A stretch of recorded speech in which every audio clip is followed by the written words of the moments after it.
رب إني ظلمت نفسي فاغفر لي فغفر له إنه هو الغفور الرحيم. قال رب بما أنعمت علي فلن أكون ظهيرا للمجرمين. فأصبح في المدينة خائفا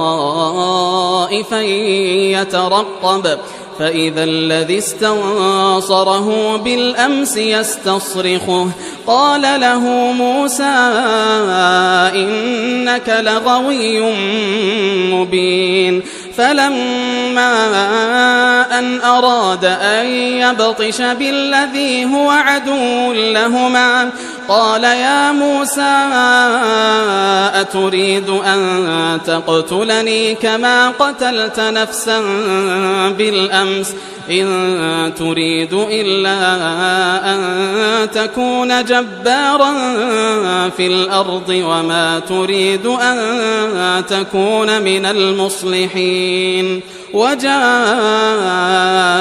رجل من أقصى المدينة يسعى قال يا موسى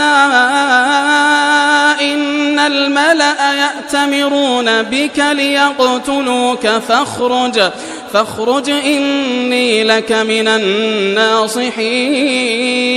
فخرج منها